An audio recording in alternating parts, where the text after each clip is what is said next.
In autumn 1979, a Japanese company landed a car on European soil that would absolutely humiliate everything the continent had to offer. Britain's best effort was a facelift held together by hope and incorrect Haynes manual diagrams. Germany over-engineered simplicity into bankruptcy. France built a mechanical philosophy lecture that nobody could afford to maintain. And Italy won Car of the Year by admitting Japan had been right all along. This is the story of how Honda crushed Europe with a 1.3-litre hatchback. The Honda Civic Mark II arrived in Europe in autumn 1979 and proceeded to demolish every assumption the continent held about small car engineering. It was more reliable than anything Britain could build, simpler than anything Germany offered, more practical than French philosophy, and better executed than Italy's best effort. Within months, it had exposed European car manufacturing for what it truly was, decades behind and utterly unprepared for actual competition. But before we reveal exactly how Honda humiliated an entire continent, let's examine what Europe thought constituted good automotive engineering in September 1979. Because understanding their delusions makes Honda's devastation so much sweeter. Let's start with Britain, shall we? Because nothing demonstrates automotive incompetence quite like British Leyland. Das ist Österreichs inoffizieller Staatsmeister im Hakelziehen. Alles, was kauft, muss etwas aushalten und genügend Platz bieten. Ja, Meister, das ist die Stärke des Austin Allegro. Solide gebaut und eine gute Nummer größer. So ist es.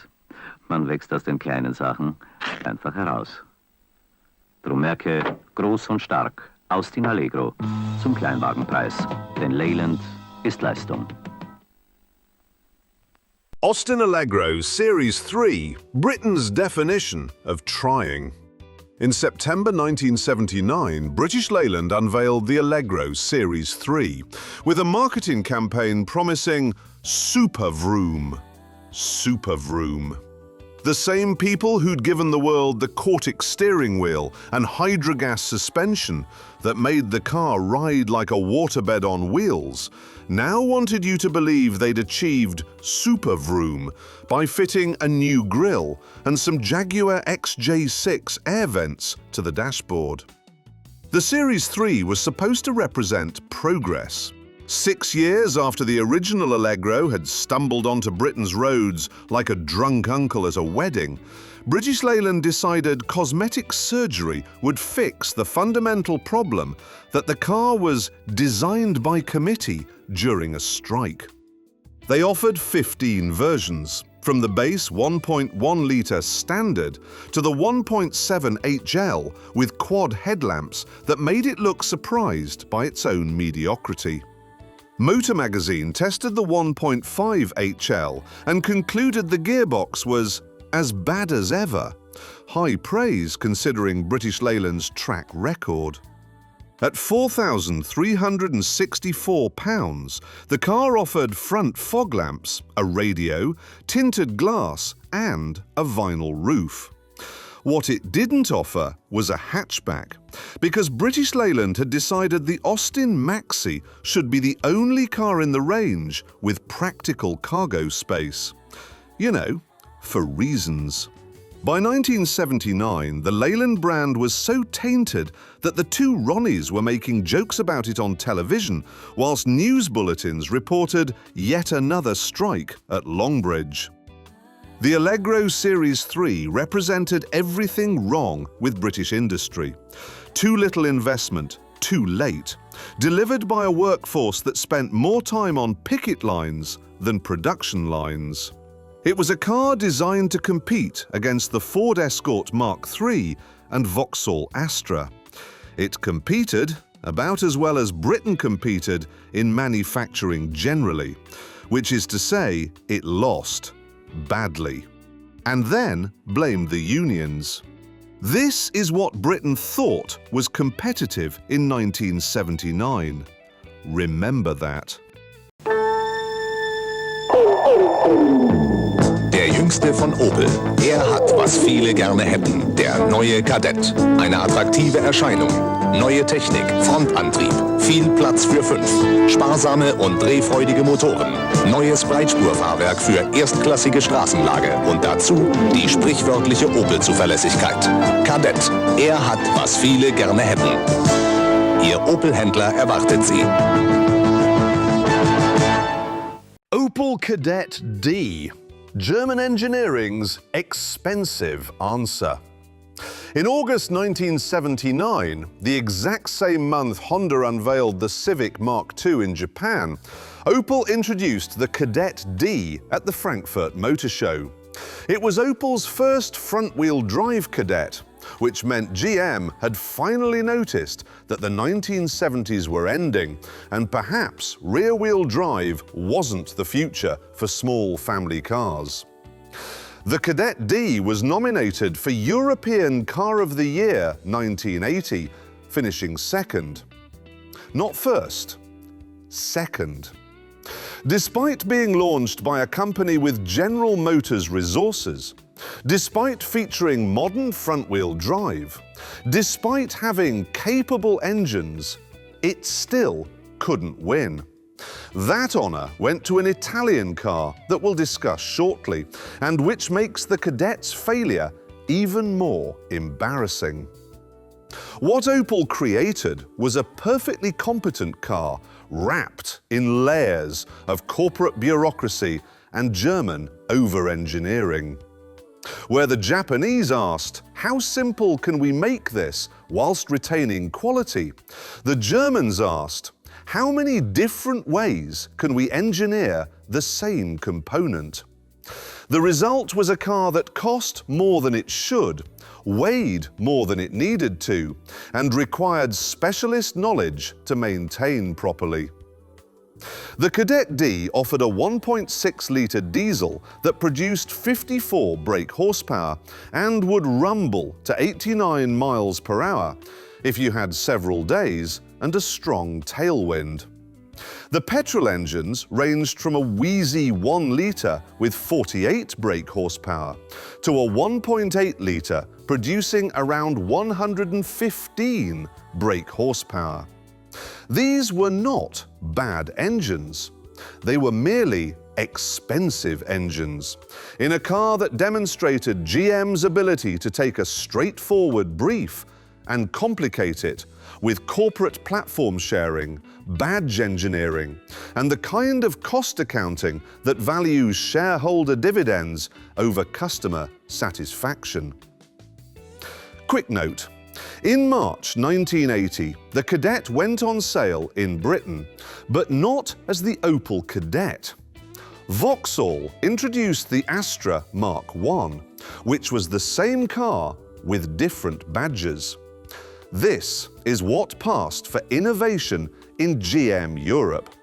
Designing one car, building it in Germany, then shipping it to Britain with Vauxhall badges so British buyers could pretend they were supporting domestic industry whilst actually supporting General Motors' bottom line. This is what Germany thought was engineering excellence in 1979. Hold that thought.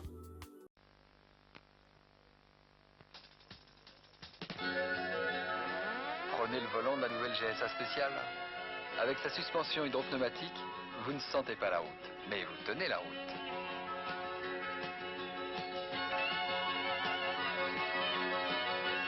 Elle a une 5e porte pour faire le plein de superflu et un économètre pour sauter des pleins. Vous voyagez à l'aise.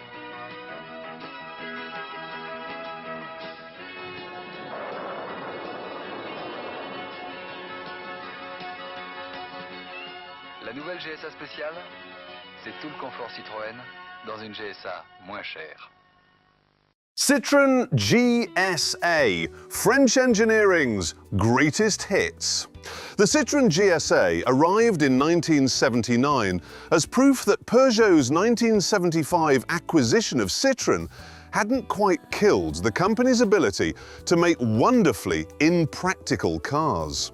Take the GS, a 9-year-old design with hydropneumatic suspension, an air-cooled flat-4 engine, and door handles you pulled forward instead of up. Add a hatchback and call it the GSA. The result was a car with a 0.32 drag coefficient, which was genuinely impressive. It also had four-wheel disc brakes, independent suspension, and that famous hydropneumatic setup borrowed from the DS. On paper, the GSA should have been brilliant. In practice, it was a maintenance nightmare wrapped in French philosophy.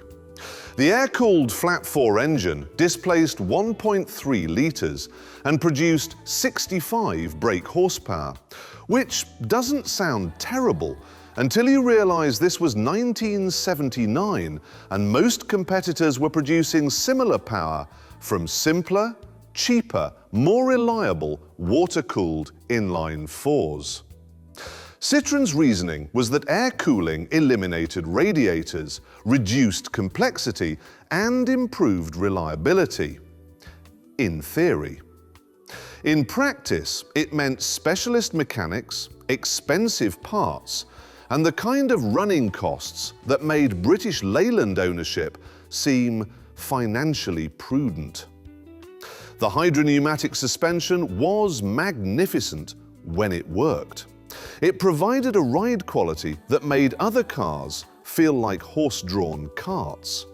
But when it failed, and it would fail, because French engineering in the 1970s had the reliability of a British Leyland shop steward's attendance record, you needed a specialist garage, special tools, and a bank loan. Peugeot ownership had killed some of Citroën's madness, but not enough. The GSA represented everything wonderful and terrible about French automotive engineering. Brilliant concepts, questionable execution, and maintenance costs that made ownership an act of faith rather than practical transportation. This is what France thought was innovation in 1979. Remember this. Germany, 44 points. Great Britain, 39 points. Great Britain, 39 points. La France, 56 points. France, 56 points. Italia, 67 punti. Italy, 67 points. Nederland, 28 punten. Netherlands, 28 points.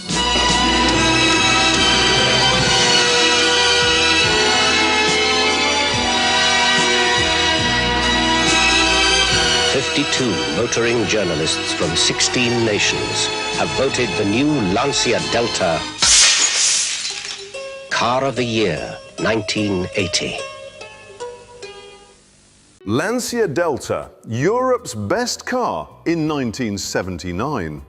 At the September 1979 Frankfurt Motor Show, Lancia unveiled the Delta. Designed by Giorgetto Giugiaro, it featured crisp trapezoidal lines, a practical 5-door hatchback body, and modern front-wheel drive layout. The automotive press swooned. In December 1979, the Delta was awarded European Car of the Year 1980, beating the Opel Kadett and Peugeot 505. Here's what the jury loved.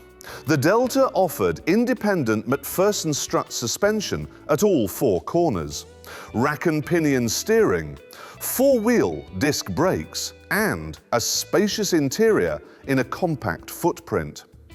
It was powered by Fiat-sourced engines, a 1.3-litre producing 75 brake horsepower, and a 1.5-litre with 85 brake horsepower, mated to 4 or 5-speed manual gearboxes. Build quality was good, especially by Fiat Group standards. The design was contemporary and sophisticated. It was genuinely a very good car. But here's the thing.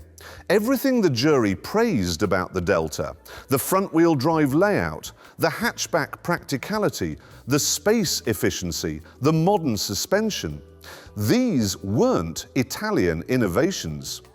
They were Japanese lessons, finally learned by a European manufacturer who'd been paying attention. The Volkswagen Golf had proven front-wheel drive hatchbacks in 1974. The Renault 5 had shown how to package maximum space in minimum dimensions. But both were copying what Honda and Datsun had already demonstrated. That small cars didn't need to be penalty boxes, that front-wheel drive made packaging sense, and that proper engineering beat traditional layouts. The Delta won European Car of the Year by being Europe's best imitation of Japanese automotive philosophy. It was brilliant, yes, but it was brilliant in the way a good student copies the smart kid's homework. Accurately, competently, but not originally. Italy's greatest 1979 achievement was admitting through excellent execution that Japan had been right all along. This is what won European Car of the Year in 1979. Europe's best effort was copying Japan. And now you understand what Honda was competing against. This is a gas station owner, and this is a gas station owner. They're trying to catch a glimpse of the Honda Civic GL. It goes further on a gallon of gas than most cars. But the story doesn't stop at fuel economy. Our sporty Civic has front-wheel drive, a tachometer, and room inside for 4 adults. So keep looking, gentlemen. There's plenty of Civics around, even if they don't fill up at your station. Honda, we make it simple. Honda Civic Mark II, how Japan crushed an entire continent. In July 1979, Honda unveiled the second-generation Civic in Japan. By autumn, it had reached Europe. By 1980, it was on sale in Britain, priced at £3,200 for the 1.3-litre model. And with that launch, Honda didn't just compete with Europe, it humiliated it. Through something the continent had forgotten existed: actual engineering competence. The CVCC engine was where everything started. Compound vortex-controlled combustion. A name that sounds like something from a physics lecture, but represented a genuinely revolutionary approach to burning petrol. Whilst everyone else bolted increasingly complex systems onto existing designs and watched power drop, Honda redesigned the combustion process itself. The system used 3 valves per cylinder in a dual combustion chamber setup. 2 intake valves, 1 exhaust. The main intake valve delivered an ultra-lean mixture for efficiency. The auxiliary intake valve fed a rich mixture to a pre-chamber, where combustion started before spreading to the main chamber. This stratified charge system meant the engine burned fuel more completely, more cleanly, and more efficiently than anything else on European roads. The 1.3-litre version produced 60 brake horsepower at 5,800 revolutions per minute and 104 Newton-meters of torque. Not huge numbers, but the engine weighed nothing, revved cleanly to 6,500 RPM, and delivered 45 miles per gallon combined whilst doing it. The 1.5-litre produced 67 brake horsepower and proved Honda could scale the technology. Both featured alloy blocks, overhead cams, and mechanical refinement that made contemporary European engines feel agricultural. But the CVCC wasn't just clever engineering. It was a different philosophy entirely. Instead of asking, how do we meet regulations, Honda asked, how do we burn fuel better? Instead of adding components to mask problems, they eliminated the problems.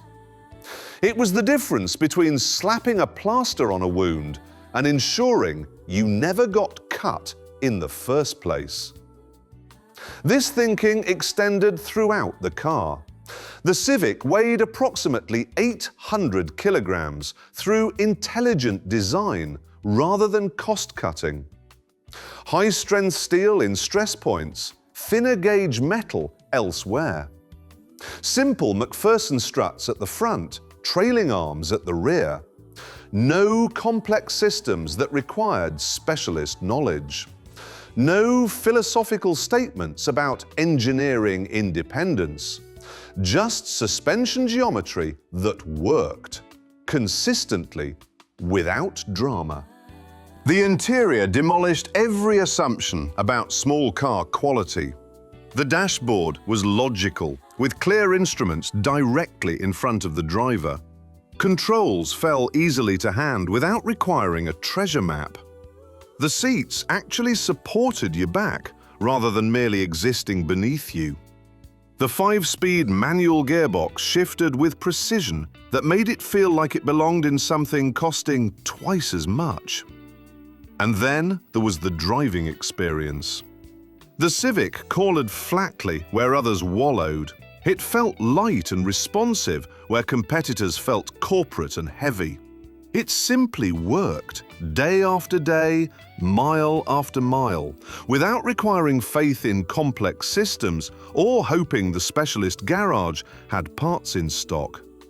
The engine encouraged you to use it, to explore its power band, to enjoy mechanical smoothness achieved through obsessive engineering rather than exotic materials. At £3,200, the Civic was affordable enough to undercut established competitors whilst offering better quality and actual resale value. It achieved 45 miles per gallon combined, reached 60 miles per hour in around 14 seconds, and topped out at 93 miles per hour. Adequate performance for European roads, delivered without mechanical drama or maintenance anxiety. But the real devastation came from reliability. The Civic started every morning. The panels fit properly. The doors closed with a solid thunk. The switchgear operated smoothly. The electrics worked. The paint didn't peel after one winter. Month after month, year after year, it simply functioned as a car should function, which turned out to be a revolutionary concept in 1979 Europe. Honda had delivered simplicity as intelligence, quality without complexity, and reliability without excuses. Whilst Europe argued about union disputes, corporate platforms, and whether hydropneumatic suspension was genius or madness, Honda just built a car that worked. The Civic proved that customers don't buy heritage or philosophy or corporate synergies. They buy cars that start every morning, use less fuel, cost less to service, and retain their value. By 1980, the impact was undeniable.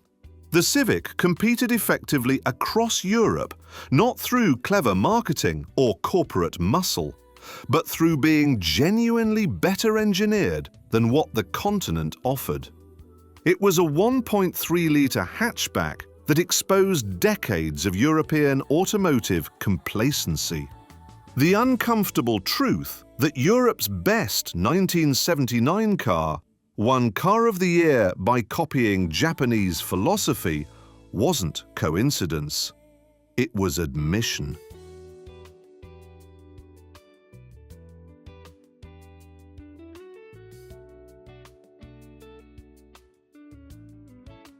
The Honda Civic Mark II arrived in Europe and demolished every assumption the continent held about small car engineering.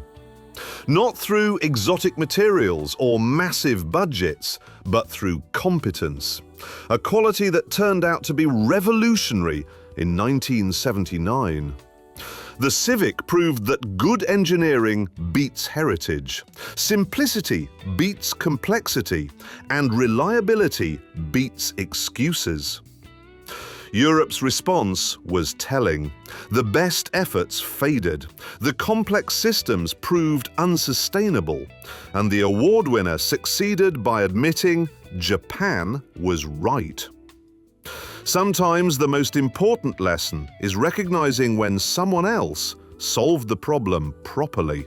If you enjoyed watching European automotive pride get systematically dismantled, hit that subscribe button. Give us a thumbs up if you think Honda deserved to humiliate the continent. And tell us in the comments which European manufacturer embarrassed themselves the most in 1979. We'll see you next time on Four Wheels and Fuel.